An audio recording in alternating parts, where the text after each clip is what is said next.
the target area below.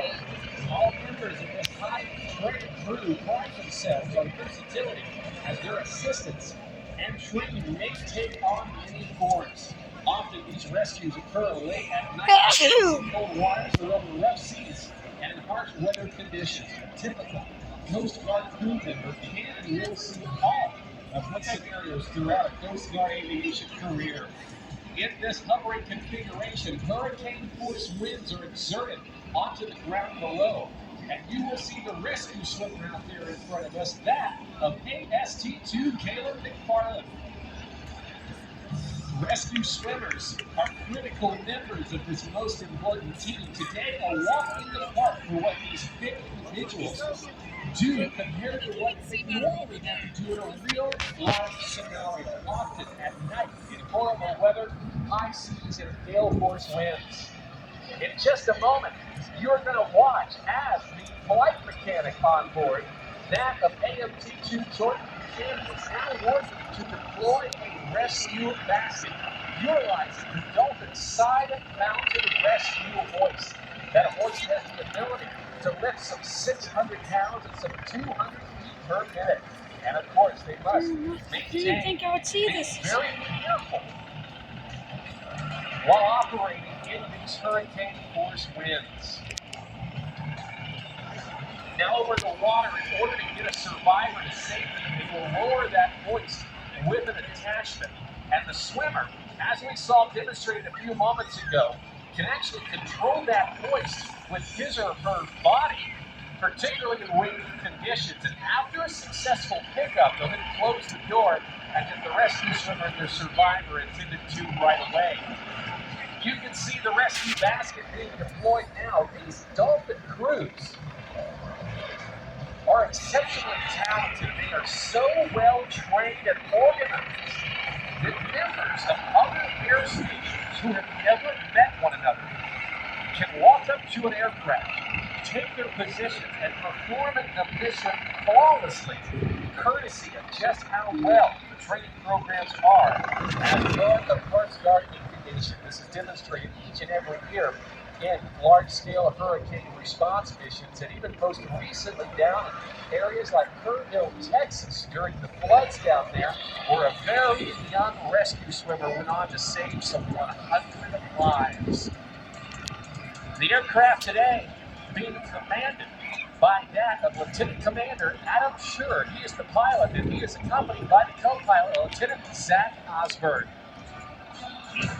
They are being supported by the flight net, AST2 Jordan Buchanan, and our rescue swimmer there on the ground, AST2 Caleb McFarland. On an average day, the United States Coast Guard will save some 10 lives, assist 117 in distress, conduct 45 search and rescue cases, and protect $1.2 billion in property. This aircraft that we're seeing, the MH-65 Dolphin, is best suited for almost all weather conditions. From the warm weather of the Florida Panhandle to the expansive Great Lakes regions, and even up in Alaska with outlandish weather conditions, the MH-65 is well suited for operation in a variety of environments. In addition to search and rescue, the Dolphin is also used to seize drug smuggling vessels and intercept aircraft flying in restricted airspace.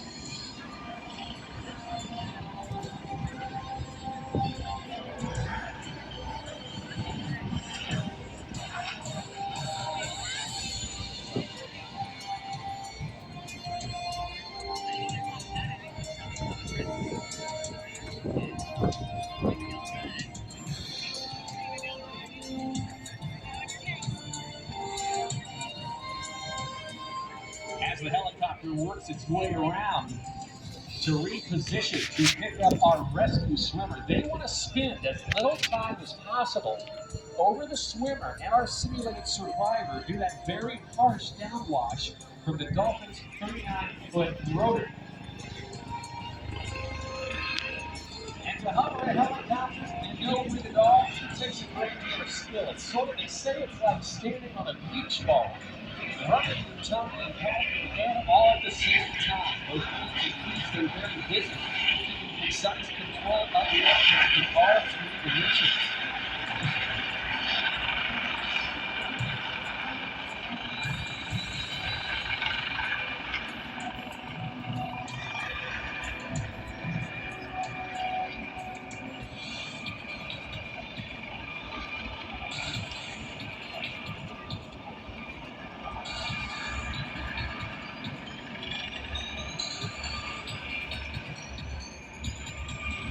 On board, this crew has a couple of different options available to them to pick up a rescue swimmer or a survivor.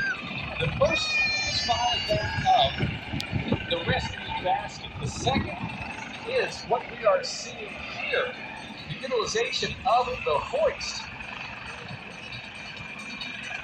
which can be connected directly to the rescue swimmer's harness, the same type of harness worn by military aviators over the water. And they can actually pick them both up at the exact same time. That's both military aviators double pickup, or MACU for short. And they can also do something that looks a bit like a horse collar, pulling over the shoulders and the arms and lifting them up. At this time, our rescue swimmer, AST2 Caleb McFarland, giving all of you a very big wave. You can see you. Let's give a big round of applause for our United States Coast Guard. Yeah!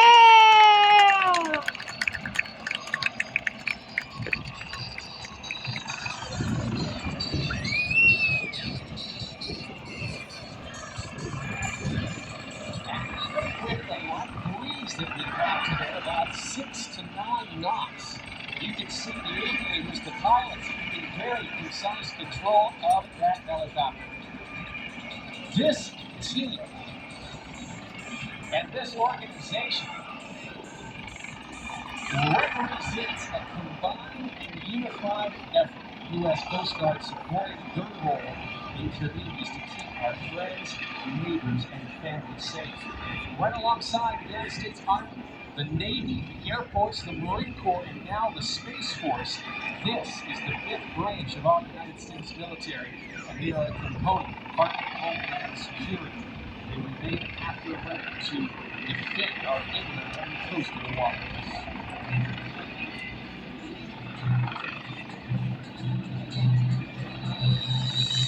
Much has changed over the 109 years of Coast Guard aviation, but one thing will never change: their commitment to serve our nation and our communities. Today, showcasing to us what they do professionally each and every day.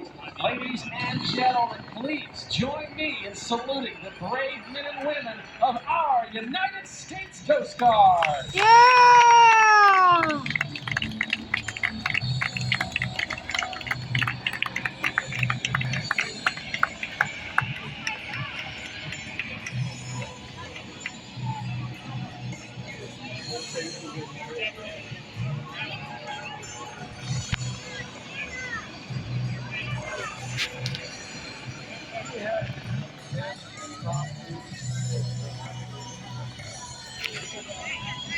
This concludes today's Coast Guard Search and Rescue Flight Demonstration. And on behalf of the men and women of Coast Guard Air Station Detroit and Commanding Officer Ryan Russell, we are most honored to serve you and thank you for your support. If you're interested in finding out more about the opportunities to serve the United States Coast Guard, you can visit the recruiters today or visit them online at gocoastguard.com. Representing the fifth branch of our United States military, let's hear it all the way up and down the line for the Coasties. Yeah!